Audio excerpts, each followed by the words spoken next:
वंदे मातरम साथियों, कैसे हैं आप सभी।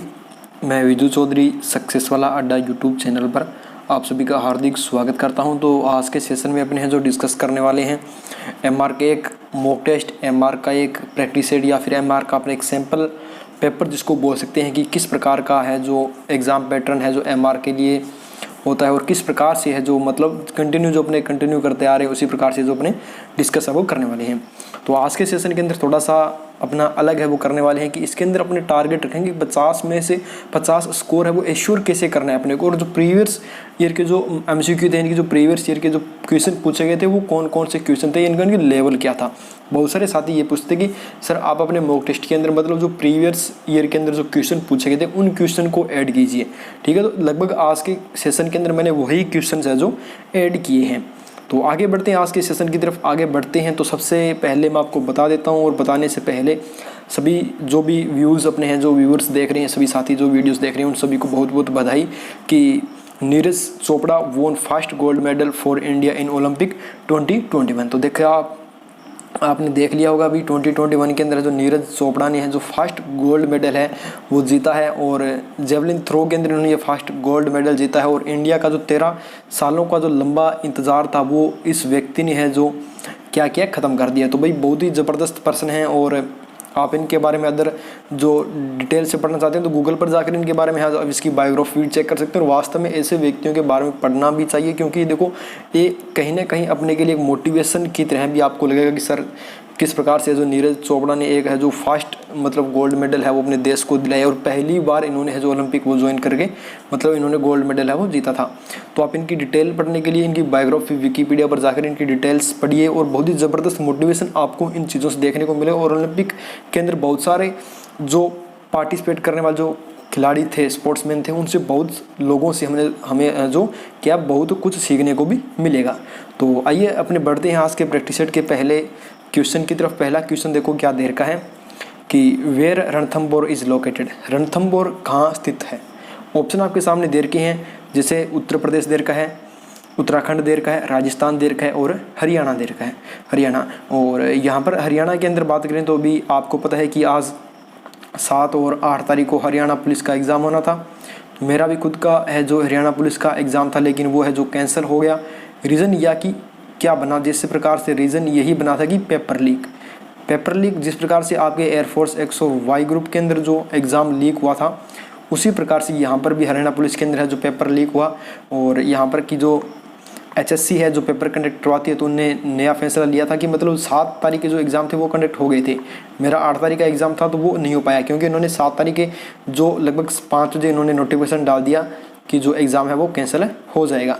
तो हरियाणा के अंदर बहुत सारे साथियों को काफ़ी है जो मुनाफा भी मिला है और कुछ को फ़ायदा ये हो गया कि जो इनकी तैयारी नहीं थी वो तैयारी कर लेंगे और कुछ जो बचे हुए थे उनको नुकसान ये हो गया कि जो 3-4 सालों से कंटिन्यू तैयारी कर रहे थे उनको पता था कि आज अपना एग्ज़ाम होने वाला है लेकिन वो एग्ज़ाम पोस्टपोन हो गया। मतलब कुछ की गलती है, कुछ की नहीं है और कुछ को फ़ायदा भी हुआ है और कुछ को इसका नुकसान भी हुआ है। बात करते हैं रणथंबोर जो है वो कहाँ स्थित है, किस राज्य के अंदर है जो स्थित है। तो किस राज्य के अंदर भी स्थित है भाई, राजस्थान में है जो रणथंबोर है वो स्थित है। आपका ऑप्शन कौन सा हो गया, इसका सी ऑप्शन आपका इसका सही उत्तर है जो हो जाएगा। और भारतीय नौसेना एमआर की जबरदस्त तैयारी है जो इस साल के महत्वपूर्ण प्रश्नों के साथ अपने करने वाले हैं। हमेशा आपके लिए एक नई है जो क्वेट्स यहाँ पर लेकर आता रहता हूँ ताकि जिसे आपको पढ़कर थोड़ा सा आप भी मोटिवेशन है जो महसूस करें। सेकंड पर्सन देखते हैं। सेकंड क्वेश्चन देखो देर का है, who was Osama bin Laden. अभी लादेन के बारे में कौन नहीं जानता, आप नहीं जानते कि लादेन कौन था। लादेन एक टेररिस्ट था, एक बिजनेसमैन था, एक पॉलिटिशियन था या फिर एक्टर था। तो भी ओसामा बिन लादेन कौन था भाई, सब लोग जानते हैं क्या कौन था। वो एक टेररिस्ट था, आतंकवादी था। तो आपका ए ऑप्शन इसका सही उत्तर है जो ये हो जाएगा। तीसरा प्रश्न देखते हैं। तीसरा प्रश्न देखो क्या दे रखा है, बांग्लादेश की राजधानी कहाँ है। भाई सिंपल सा क्वेश्चन है, एमआर के एग्जाम के अंदर पूछे गए क्वेश्चन है। तो बांग्लादेश की राजधानी कहाँ पर अभी, ढाका के अंदर है। बांग्लादेश की राजधानी क्या हो जाएगी, ढाका। तो आपका ए ऑप्शन इसका सही उत्तर हो जाएगा। चौथा प्रश्न देखो, चौथा प्रश्न दे रखा है कि पाकिस्तान दिवस कब मनाया जाता है। पाकिस्तान दिवस कब मनाया जाता है, अपने बचपन से लेकर ये बात पढ़ते आ रहे हैं कि जो भारत का जो दिवस है वो कब मनाया जाता है। भारत का जो दिवस है वो मनाया जाता है अभी कब, 15 अगस्त को। 15 अगस्त 1947 को। और अपने हमेशा ये बोलते आ रहे कि आज हमारा 15 अगस्त दिवस मनाया जाएगा, उससे पहले 14 अगस्त को पाकिस्तान दिवस भी मनाया जाता है। 14 अगस्त 1947 को क्या मनाया जाता है? पाकिस्तान का स्थापना दिवस, या फिर पाकिस्तान दिवस मनाया जाता है, पाकिस्तान सेलिब्रेट किया जाता है उस दिन। तो ए ऑप्शन आपका इसका सही उत्तर है जो ये हो जाएगा। 5 नंबर क्वेश्चन देखो देर का है, स्टैच्यू ऑफ यूनिटी कहाँ स्थित है? तो भाई स्टैच्यू ऑफ यूनिटी कहाँ स्थित है सबको पता ही होगा, कहाँ पर है भाई? पेरिस में है, अहमदाबाद में, मुंबई में, या फिर केवाड़िया के अंदर है? तो कहाँ पर है भाई स्टैच्यू ऑफ यूनिटी? केवाड़िया के अंदर है। कहाँ पर है ये? गुजरात के अंदर। कहाँ पर है? गुजरात के अंदर। तो आपका 5 नंबर क्वेश्चन का इसका है जो डी ऑप्शन सही उत्तर हो जाएगा। 6 नंबर प्रश्न देखो, अफगानिस्तान की राजधानी क्या है? अफगानिस्तान की राजधानी क्या है भाई? अफगानिस्तान की कैपिटल के बारे में आपने पढ़ा होगा, क्या पढ़ा होगा? काबुल। अफगानिस्तान की जो कैपिटल है वो क्या है? काबुल है। तो आपका बी ऑप्शन है जो 6 नंबर क्वेश्चन का सही उत्तर हो जाएगा। नेक्स्ट प्रश्न देखते हैं, 7 नंबर प्रश्न देखो देर का है, राष्ट्रीय गीत वंदे मातरम की रचना किसने की? देखो भी एमआर के एग्जाम के अंदर प्रीवियस ईयर के सभी क्वेश्चन आज पढ़े हैं ना, और जितने भी आज 50 क्वेश्चन इस प्रैक्टिस सेट के अंदर पढ़ने वाले सब के सब प्रीवियस ईयर के अंदर पूछे गए हैं, ठीक है। तो ये मत बोलना कि इजी सा आज प्रैक्टिस सेट था, लेकिन इजी तो था, लेकिन प्रीवियस ईयर के सभी क्वेश्चन आज मैंने इसके अंदर शामिल किए हैं, तो थोड़ा सा आपको इजी भी लगेगा। और जो आप जिसने मतलब पहली बार प्रैक्टिस सेट या कर रहा है, या फिर जिसने भी आज तक प्रीवियस ईयर के बारे में, या फिर जो पहली बार एमआर का एग्जाम दे रहा है, उसको लेवल का पता चल जाएगा कि पिछले जो एग्जाम हुए थे उसके अंदर क्या लेवल है जो रखा गया था, ठीक है। तो राष्ट्रीय गीत वंदे मातरम की है जो रचना किसने की थी? ऑप्शन आपके सामने 4 दे रखे हैं, तो फटाफट से भाई है जो आप मुझे कमेंट सेक्शन में बता दें कि जो वंदे मातरम है उसकी रचना किसने की थी। तो किसने की थी? बंकिम चंद्र चटर्जी ने। बी ऑप्शन आपका इसका सही उत्तर है जो हो जाएगा। 8 नंबर प्रश्न देखो क्या दे रखा है, सशस्त्र बलों का सर्वोच्च कमांडर कौन है? देखो भी लगभग कौन होता है? प्रधानमंत्री होता है, राष्ट्रपति होता है, रक्षा मंत्री होता है, या फिर फील्ड मार्शल होता है। तो 8 number, who is the supreme commander of armed forces? तो 8 नंबर क्वेश्चन का राइट आंसर क्या हो जाएगा? और कम से कम आपने जो भी जितने भी प्रैक्टिस सेट कर लिया उन प्रैक्टिस सेट के अंदर लगभग एमआर का ये क्वेश्चन है जो 2 या 3 बार से आपके लिए रिपीट भी हो चुका है। तो आपका प्रेसिडेंट, राष्ट्रपति इसका सही आंसर है जो हो जाएगा। और वर्तमान में कौन है? रामनाथ कोविंद। तो आपका बी ऑप्शन इसका 8 नंबर क्वेश्चन का सही उत्तर हो जाएगा। नेक्स्ट प्रश्न देखते हैं, अगला प्रश्न देखो 9 नंबर क्वेश्चन दे रखा है। 9 नंबर क्वेश्चन कहता है धन्वंतरी संबंधित है। जो धन्वंतरी पुरस्कार है ये अवार्ड है भाई एक, और ये अवार्ड किस क्षेत्र से संबंधित है? यांत्रिकी से संबंधित है, मेडिसिन से संबंधित है, लिटरेचर से संबंधित है, या फिर वॉर युद्ध से संबंधित है? तो ये जो धन्वंतरी अवार्ड है, ये धन्वंतरी अवार्ड है वो किस क्षेत्र से संबंधित है, किस कैटेगरी के अंदर या फिर किस फील्ड के अंदर है जो ये दिया जाता है? तो कौन से फील्ड में दिया जाता है भाई? मेडिसिन, चिकित्सा शास्त्र, या फिर चिकित्सक के अंदर है जो इसको दिया जाता है। तो आपका बी ऑप्शन इसका सेकंड ऑप्शन है जो 9 नंबर क्वेश्चन का आंसर है जो बन जाएगा। आगे बढ़ते हैं, अगला प्रश्न देखो 10 नंबर प्रश्न दे रखा है। 10 नंबर क्वेश्चन है जो क्या कहता है कि which one of the following is the longest river in the world? अब देखो भाई लॉन्गेस्ट रिवर पूछा है, यानी कि लंबी नदी पूछा है। तो लंबी नदी होती है, एक तो पूछ ले कि विश्व की सबसे लंबी नदी, अगर यहीं पर आपसे पूछ ले कि विश्व की सबसे बड़ी नदी, देखो लंबी तो होती है कैसे, ये इसकी लंबाई है, ये होती है लंबी, ठीक है। और जो बड़ी होती है ना, मतलब इसके अंदर वाटर लेवल नहीं पूछता कि इसके अंदर कितने मतलब वाटर इतना इसके अंदर आता है, या फिर इसकी ये पूछेगा कि कितने लंबी कहाँ से कहाँ तक इसका जो विस्तार है।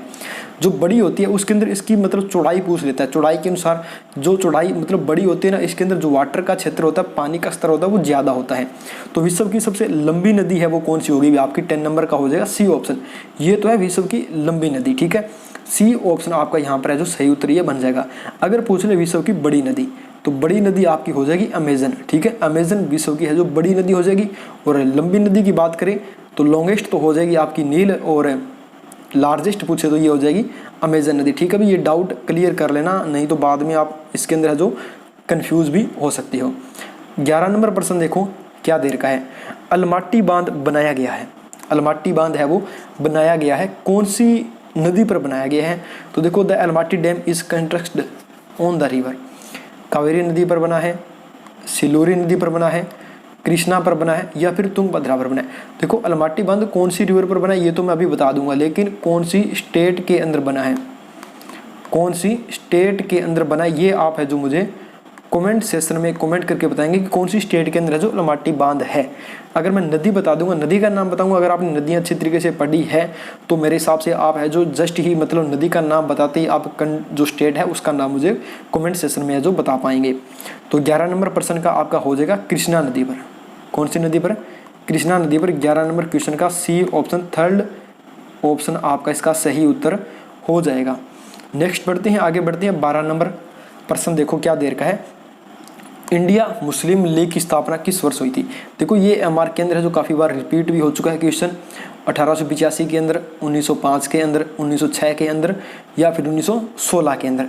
तो इंडिया मुस्लिम लीग की जो इंडियन मुस्लिम लीग की स्थापना या फिर उसकी फाउंडेड है वो कौन से ईयर में की गई थी? तो 12 नंबर प्रश्न का आपका क्या बन जाएगा? 1906 के अंदर। कब की गई थी इसकी स्थापना भाई? 1906 के अंदर है जो की गई थी। सी ऑप्शन आपका सही उत्तर हो जाएगा। आगे बढ़ते हैं। 13 नंबर प्रश्न देखो। 13 नंबर क्वेश्चन है जो क्या देर का है कि बांगड़ा किस राज्य से संबंधित है? देखो ये होता क्या, भंगड़ा होता है। Bhangra is associated with state. जो भंगड़ा होता है ये एक नृत्य है, एक डांस है। क्या है भाई? एक डांस है। और कौन से स्टेट से रिलेटेड है? अब देखो भंगड़ा क्या है, एक पंजाबी वर्ड है, मतलब पंजाबी का एक शब्द है। तो मेरे हिसाब से आपने समझ लिया होगा कहाँ से होगा, ये पंजाब से होगा। कहाँ से होगा? पंजाब से होगा। तो आपका बी आंसर इसका हो जाएगा। और इसकी कैपिटल क्या हो जाएगी? चंडीगढ़। और पंजाब आपको पता है कि यहाँ पर जो 5 नदियाँ बहती है, कौन कौन सी बहती है भाई? नाम तो आप लोगों को ही बतानी है, वो भी कमेंट सेक्शन में। तो जिसको पता है 5 नदियाँ कौन कौन सी बहती है पंजाब के अंदर, तो वो मुझे कमेंट सेक्शन के अंदर है जो उन 5 नदियों के नाम है जो कमेंट सेक्शन में है जो बता देगा। 14 नंबर प्रश्न देखो। The first soil refinery in India was established. Bharat में पहली तेल रिफाइनरी है वो कहाँ स्थापित की गई थी? भारत में पहली जो तेल रिफाइनरी है वो कहाँ पर स्थापित की गई थी? हल्दिया में की गई थी, डिगबोई में की गई थी, मुंबई हाई के अंदर की गई थी या फिर कांडला के अंदर की गई थी? तो भाई भारत की जो पहली तेल रिफाइनरी थी वो कहाँ पर स्थापित की गई थी? 14 नंबर प्रश्न का आपका हो जाएगा डिगबोई। कहाँ पर स्थापित की गई थी? डिगबोई के अंदर की गई थी। 14 नंबर प्रश्न का आपका है जो इसका बी ऑप्शन डिगबोई इसका सही उत्तर है जो ये हो जाएगा। आगे बढ़ते हैं भाई। 15 नंबर प्रश्न देखो। 15 नंबर प्रश्न है 1911 से पहले भारत की राजधानी कहाँ थी? ये मैंने आपको बताया था कि 1912 के अंदर है जो न्यू दिल्ली या फिर दिल्ली है जो भारत की कैपिटल बन गई थी। ठीक है, तो 1912 से या फिर 11 से पहले जो भारत की कैपिटल थी वो कहाँ थी? मुंबई के अंदर, आगरा में, कोलकाता में या फिर चेन्नई के अंदर? कौन दिल्ली से पहले भारत की राजधानी कहाँ थी? सिर्फ यही आपको बताना है। तो कहाँ पर थी भाई? कोलकाता के अंदर। और कोलकाता आज है जो वेस्ट बंगाल की भी क्या है? कैपिटल है। नेक्स्ट बढ़ते हैं। 16 नंबर प्रश्न देखो। 16 नंबर प्रश्न से पहले बता देता हूँ भी आपको, आपका एमआर का एग्ज़ाम जल्दी ही होने वाला है। और जो साथी इसके बारे में ये पूछ रहे थे कि एडमिट कार्ड की कितने परसेंटेज पर हमारे एडमिट कार्ड आएंगे, तो लगभग देखो प्रत्येक स्टेट के बारे में बात करें तो लगभग 80 से 90% के बीच आपके एडमिट कार्ड आएंगे।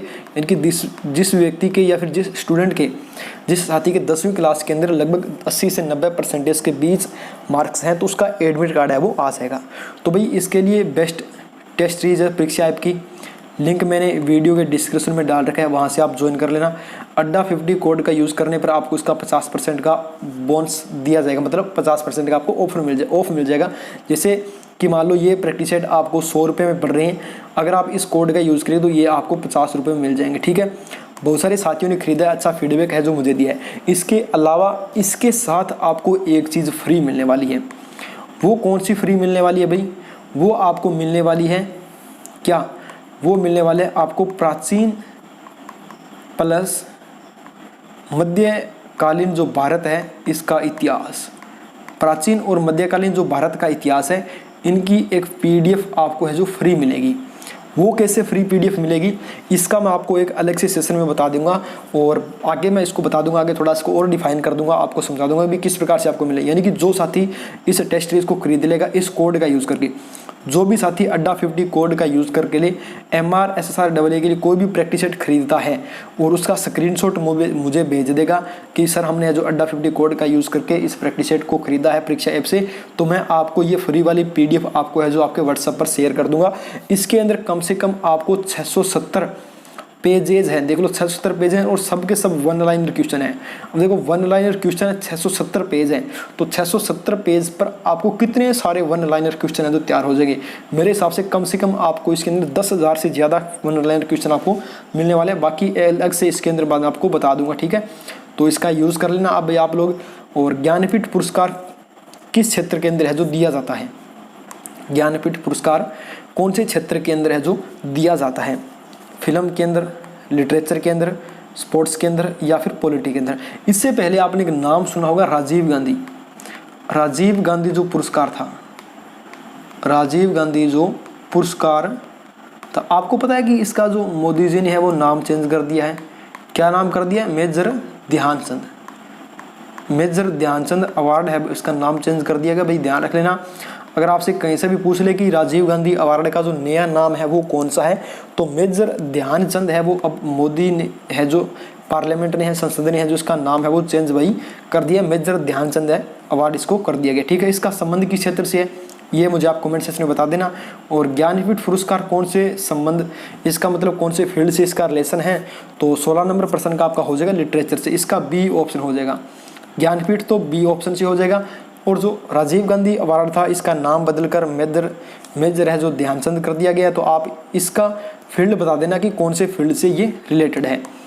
आगे बढ़ते हैं 17 नंबर प्रश्न देखो, कंगारू किसका राष्ट्रीय पशु है? स्विट्जरलैंड का है, न्यूजीलैंड का है, ऑस्ट्रेलिया का है या फिर फिजी का है? तो कहाँ का भी कंगारू राष्ट्रीय पशु है, जो किस देश का है, किस देश का है भी राष्ट्रीय पशु है, तो आपका ऑस्ट्रेलिया। 17 नंबर प्रश्न का सी ऑप्शन ऑस्ट्रेलिया इसका सही उत्तर है जो हो जाएगा। नेक्स्ट प्रश्न देखते हैं 18 नंबर प्रश्न देखो, 18 नंबर क्वेश्चन है जो कहता है इंद्रावती किसकी सहायक नदी है? गंगा की सहायक नदी है, कृष्णा की है नदी है, गोदावरी की सहायक नदी है या फिर महानदी की सहायक नदी है? तो जो इंद्रावती जो नदी है ये कौन सी नदी की ट्रिब्यूटरी है? जल्दी ही आपको मैं स्टैटिक जीके के अंदर ट्रिब्यूटरी और जो संधियां हैं वो भी आपको कराऊंगा, जल्दी ही ये टॉपिक अपने कंप्लीट करेंगे। तो जो ट्रिब्यूटरी है वो इंद्रावती जो ट्रिब्यूटरी है वो कौन सी नदी की है जो ट्रिब्यूटरी है? तो 18 नंबर प्रश्न का आपका हो जाएगा गोदावरी। 18 नंबर प्रश्न का आपका इसका सही आंसर क्या बनेगा? गोदावरी आपका इसका है जो सही उत्तर है जो ये हो जाएगा। आगे बढ़ते हैं, अगला प्रश्न देखो भी 19 नंबर प्रश्न है जो क्या देर का है। 19 नंबर प्रश्न कहता है अयोध्या किस नदी के तट पर है? तो अयोध्या पर आपको पता है कि यहाँ पर है जो श्री प्रभु राम मंदिर का निर्माण किया जा रहा है, तो ये कौन सी नदी के किनारे स्थित है भाई? सरयू नदी के किनारे है जो स्थित है। आगे बढ़ते हैं 20 नंबर प्रश्न देखो, प्लासी का युद्ध किस वर्ष है जो लड़ा गया था? पहले तो ये मुझे बता दो कमेंट सेक्शन के अंदर भी प्लासी का युद्ध किन दो पक्षों के बीच में है जो लड़ा गया था? किन दो पक्षों के बीच में, किन दो पक्षों के बीच में ये युद्ध लड़ा गया था? और प्लासी का युद्ध किस वर्ष लड़ा गया था? तो ये युद्ध है जो कब लड़ा गया था भाई? आपका है जो 1757 में किन दो पक्षों के मध्य है जो युद्ध लड़ा गया था ये आपको बताना है। और इसका 20 नंबर प्रश्न का आपका सी ऑप्शन सही उत्तर है जो ये हो जाएगा। 21 नंबर प्रश्न देखो, राष्ट्रपति लोकसभा में कितने सदस्यों को मनोनीत कर सकता है? तो कितने सदस्यों को करता है भाई? 12 सदस्यों को है जो मनोनीत है वो कर सकता है। आपका कौन सा ऑप्शन हो जाएगा भाई? राष्ट्रपति वाला हो जाएगा इसका कौन सा? 12 ऑप्शन, डी ऑप्शन बन जाएगा। आगे बढ़ते हैं, अगला प्रश्न देखो भी 22 नंबर, निम्न में से कौन सा व्यक्ति लगातार 2 कार्यकाल के लिए राष्ट्रपति बनता है? राधा कृष्णन, राजेंद्र प्रसाद, जाकिर हुसैन और वेंकट रमन, यानी कि 2 कार्यकाल के लिए कंटिन्यू राष्ट्रपति बनता है, वो कौन सा व्यक्ति है? तो वो कौन सा व्यक्ति है भी? राजेंद्र प्रसाद। आपका बी ऑप्शन हो जाएगा इसका, डॉक्टर राजेंद्र प्रसाद इसका सही उत्तर है वो हो जाएगा। नेक्स्ट प्रश्न देखते हैं, दिलवाड़ा मंदिर जो माउंट आबू में किस प्रकार के पत्थर का उपयोग किया जाता है? यहाँ पर जो दिलवाड़ा मंदिर है यहाँ पर किस प्रकार के पत्थर का उपयोग है वो किया जाता है? जैसलमेरी पीला, धौलपुरी लाल या फिर सफ़ेद संगमरमर, white marble, Jaisalmeri yellow, Dhaulpuri और रेड। तो 23 नंबर प्रश्न का आपका आंसर हो जाएगा व्हाइट मार्बल यानी कि सफ़ेद संगमरमर। तो आपका 23 नंबर का डी ऑप्शन सही उत्तर हो जाएगा। नेक्स्ट प्रश्न देखते हैं 24, टिहरी बांध किस राज्य में है? तो यूपी में है, हिमाचल प्रदेश में है, उत्तरांचल में यानी कि उत्तराखंड के अंदर और सिक्किम के अंदर है। तो भाई टिहरी बांध है वो किस राज्य के अंदर है? उत्तरांचल के अंदर है, यानी कि उत्तराखंड भी इसको बोलते हैं अपने, जिसकी कैपिटल क्या है? देहरादून है। 25 देखो, 1951 में पहला एशियाई खेल आयोजित किया गया था। 1951 के अंदर पहला एशियाई खेल है वो कहाँ आयोजित हुआ था? टोक्यो के अंदर हुआ था, सियोल में हुआ था, जकार्ता के अंदर हुआ था या फिर न्यू दिल्ली में हुआ था? तो कहाँ पर हुआ था भी? 25 का आपका हो जाएगा न्यू दिल्ली के अंदर। कहाँ पर हुआ था? न्यू दिल्ली के अंदर करवाया गया था। डी ऑप्शन सही उत्तर इसका हो जाएगा। 26 देखो, 26 क्या कहता है? नाभिकीय संलयन होता है। नाभिकीय संलयन होता है कहाँ पर होता है भाई? ये हाइड्रोजन बम के अंदर। तो बी ऑप्शन आपका इसका सही उत्तर हो जाएगा। 27 देखो, 27 कहता है बिजली के बल्ब होते हैं, आर्गन के होते हैं, एयर वायु के होते हैं, नाइट्रोजन के होते हैं या फिर ऑक्सीजन के होते हैं? बिजली के बल्ब भरे होते हैं। बिजली का जो बल्ब होता है, लाइट वाला जो इलेक्ट्रिक बल्ब होता है, उसके अंदर कौन सी गैस या फिर क्या चीज़ उसके अंदर है जो भरी होती है? तो 27 क्या होता है? उसके अंदर आर्गन भरा होता है भाई। उसके अंदर है जो क्या भरा होता है? बिजली के जो बल्ब होते हैं घरों के अंदर, उनके बल्ब की बात की। यहाँ पर ट्यूबलाइट के बारे में नहीं बोला, ठीक है। ट्यूबलाइट के अंदर हो सकता है अलग कोई चीज़ भरी हो, लेकिन बल्ब के लिए पूछो तो यहाँ पर आपका आर्गन सही आंसर बन जाएगा। आगे बढ़ते हैं।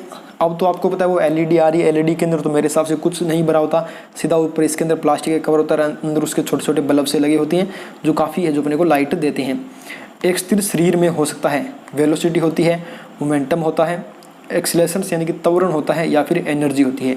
तो 28 का सही आंसर है जो क्या बन जाएगा अपना? तो भाई 28 का सही आंसर आपका बन जाएगा कौन सा? B option energy. 28 का एनर्जी, डी ऑप्शन इसका सही उत्तर है जो ये हो जाएगा। 29 का आंसर देखो क्या बनेगा? Progressions of sound wave is possible only if there is. ध्वनि तरंग का संचरण तभी संभव है जब वैक्यूम निर्वात होता है, ए मीडियम किसी के माध्यम से होता है, कंसिडरेशंस किसी संगणन चीज़ का है जो संगणन होता है, या फिर रेयर फ्रैक्शंस यानी कि कोई चीज़ है जो विरल होती है, फिर उसका विरल है जो उसका अलग अलग विखंडन होता है। तो ध्वनि तरंग का जो संचरण होता है वो कब संभव है जो होता है? तो 29 का जो राइट आंसर है जो बनेगा वो हो जाएगा कौन सा? B option. एक मीडियम जब किसी के माध्यम से है जो उसका फ्रैक्शन यानी कि उसका विखंडन है जो होता है। तो बी ऑप्शन इसका 29 का राइट आंसर है जो बन जाएगा। 30 का क्या बनेगा भाई? 30 का राइट आंसर है जो क्या बनेगा? The image formed by a convex mirror is always. उत्तल दर्पण से बनने वाला प्रतिबिंब है जो सदैव होता है। उत्तल दर्पण या फिर जो कॉन्वेक्स मिरर होता है उसके द्वारा कैसा प्रतिबिंब या फिर कैसी जो छाया उससे है जो बनती है? तो रियल एंड इन्वर्टेड यानी कि वास्तविक और उल्टा बनता है। वर्चुअल एंड इरेक्ट यानी कि आभासी और सीधा बनता है। रियल एंड इरेक्ट वास्तविक और सीधा बनता है, या फिर वर्चुअल एंड इन्वर्टेड यानी कि आभासी भी बनता है और उसके साथ साथ क्या बनता है? उल्टा भी बनता है। तो कॉन्वेक्स मिरर से कैसा प्रतिबिंब है जो हमेशा बनता है? तो 30 का आंसर बनेगा कि उससे एक तो वर्चुअल बनता है और दूसरा इरेक्ट भी बनता है। आभासी भी बनेगा और सीधा भी है जो बिल्कुल सीधा है जो उसके प्रतिबिंब अपना है जो बनेगा। बी ऑप्शन इसका राइट आंसर है जो ये हो जाएगा। 31 का आंसर देखो, 31 क्या देर का है? 31 का आंसर है जो क्या बनेगा? प्रकाश संश्लेषण अधिकतम होता है। Photosynthesis is maximum in green leaves के अंदर होता है, यानी सॉरी ग्रीन लाइट के अंदर होता है, ब्लू लाइट के अंदर होता है, रेड लाइट में होता है या फिर वाइट लाइट में होता है। तो जो प्रकाश संश्लेषण अधिकतम होता है वो फोटोसिंथेसिस इज मैक्सिमम कौन सी लाइट के अंदर है जो होता है? तो 31 का हो जाएगा वो रेड लाइट के अंदर है जो होता है, लाल लाइट के अंदर है जो होता है। तो सी ऑप्शन 31 का सही उत्तर है जो ये हो जाएगा। 32 देखो, 32 में क्या दे रखा है कि yeast is an important source of. खमीर किसका एक महत्वपूर्ण स्रोत है? तो विटामिन सी ऑप्शन ए है, विटामिन बी ऑप्शन बी है, विटामिन सी राइफ्लोबिन और डी ऑप्शन दे रखा है विटामिन डी। खमीर से है जो कौन सा विटामिन की है जो एक महत्वपूर्ण सोर्स है, जिसका मतलब विटामिन का यूज़ खमीर का यूज़ करने से कौन सा विटामिन है जो मतलब बॉडी के अंदर उसका जो पार्ट है वो कंप्लीट हो जाता है। तो खमीर किसका सोर्स है? विटामिन सी का, ए का या फिर राइबोफ्लाविन का।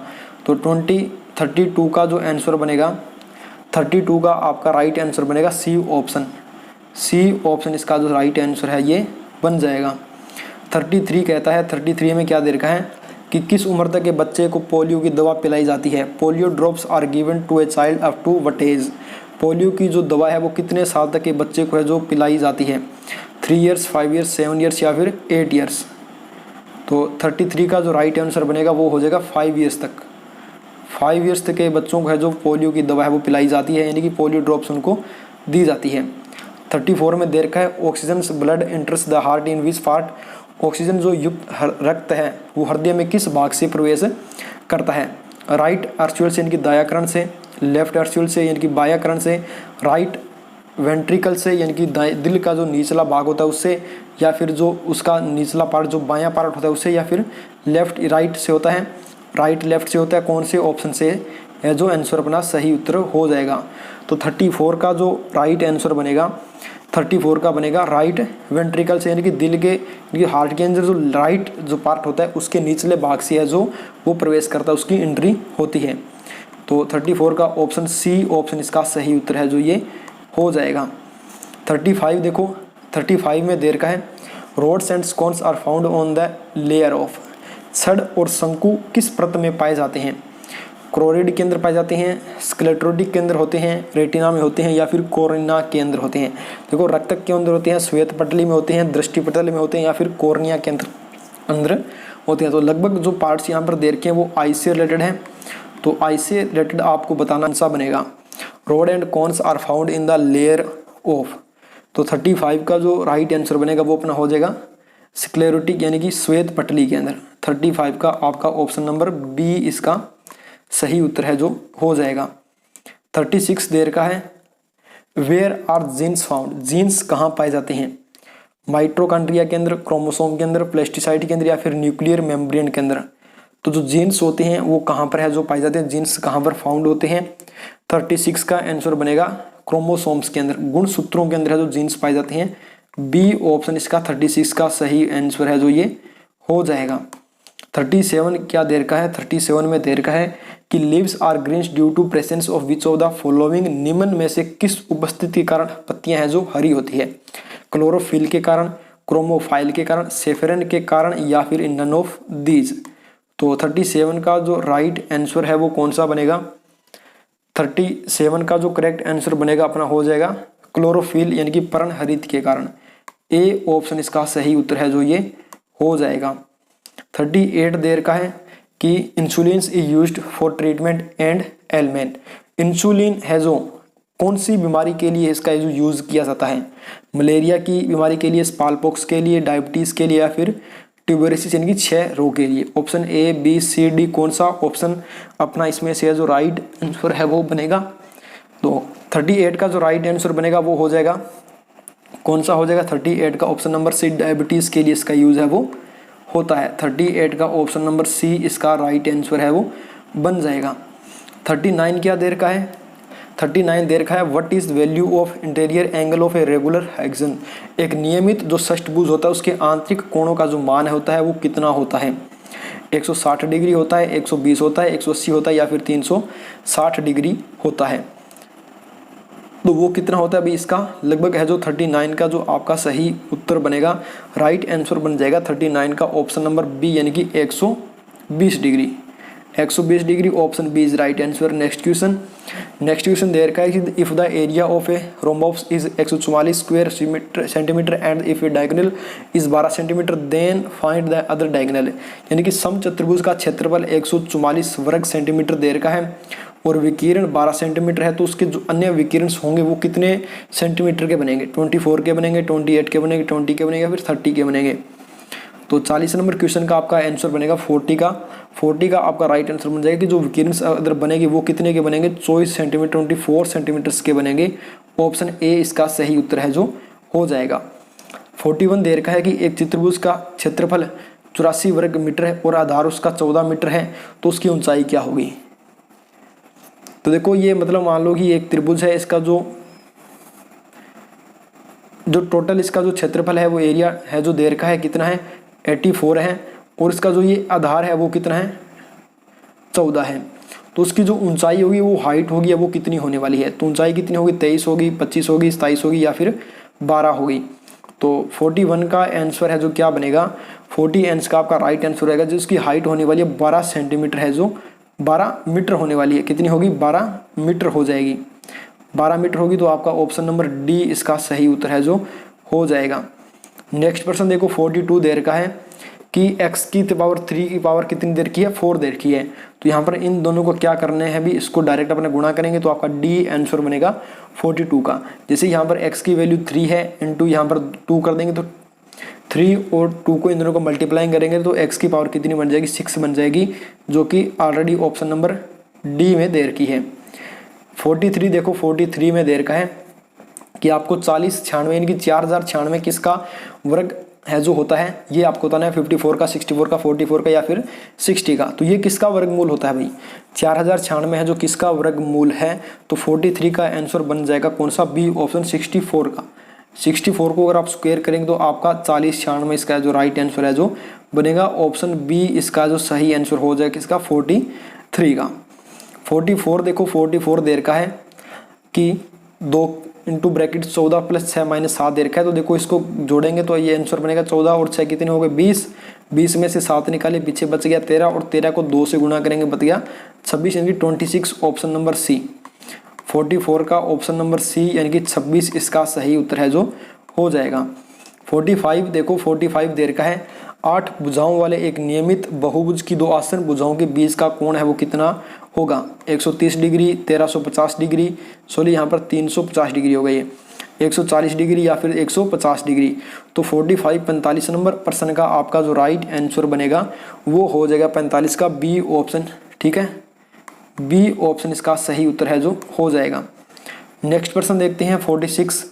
साधारण ब्याज पर है जो 5% की जो रेट है 450 रुपये टोटल राशि है, कितने समय के बाद है जो 540, इनकी 450 है वो 540 कब हो गई, 5 वर्ष के पश्चात, 4.5, 4 या फिर 3 ईयर्स के बाद। तो 46 का आंसर क्या बनेगा इसका, 46 का आंसर बन जाएगा सी ऑप्शन, 4 साल के बाद वो राशि है वो 450 लेकर डायरेक्ट 540 रुपये है जो हो जाएगी। नेक्स्ट प्रश्न देखो, अगला प्रश्न है एक कार की जो स्पीड है वो 60 किलोमीटर घंटा है और 2 घंटे में वो 40 किलोमीटर की गति से 1 घंटे की यात्रा तय करती है। तो कार की जो औसत एवरेज है, एवरेज जो स्पीड है वो कितनी है। Option A B C D 4 option दे रखे हैं और 47 का जो राइट आंसर बनेगा वो बन जाएगा कौन सा, बी ऑप्शन, यानी कि 53.33 किलोमीटर उसकी जो टोटल एवरेज है वो कितनी है, टोटल एवरेज है वो, total average 53.33 kilometre per hour उसकी एवरेज है।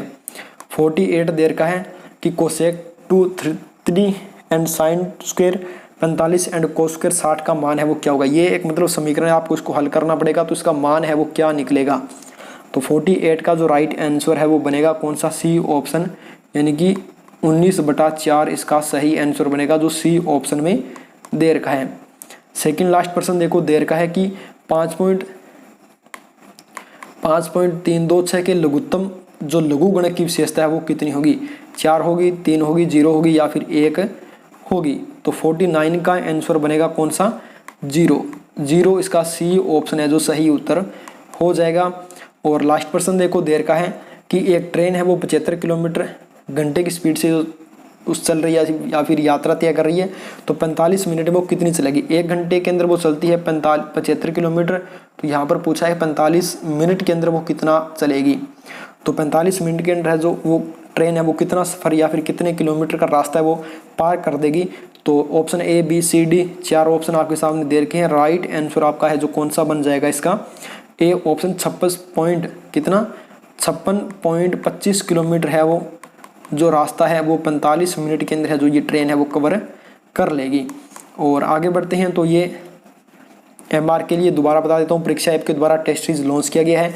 अगर आप अड्डा 50 कोड का यूज़ करके इस प्रैक्टिस सेट या फिर टेस्ट सीरीज को खरीदते हैं तो आपको इसके अलावा मेरे तरफ से यानी कि मैं आपको इसके अंदर है जो आपको एक फ्री पीडीएफ प्रोवाइड कराऊंगा, जो पीडीएफ प्राचीन और मध्यकालीन भारत के इतिहास से लगभग जिसके अंदर आपको है जो 10,000 से ज़्यादा क्वेश्चन, 1 लाइनर क्वेश्चन आपको इसके अंदर मिलने वाले हैं।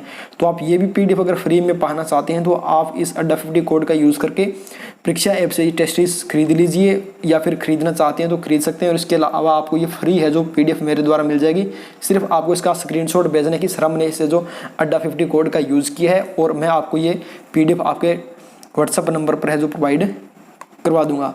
और जितना भी आपका इसके अंदर स्कोर है वो कमेंट करके मुझे बता देंगे कि आपका 50 में से जो टोटल स्कोर है वो कितना रहा है और आपका लेवल है वो लगभग कितना इसके अंदर है जो रहा है। तो सभी साथी चैनल को सब्सक्राइब कर लेंगे, शेयर कर देंगे और कंटिन्यू है जो कमेंट सेक्शन के अंदर कमेंट करके बता देंगे।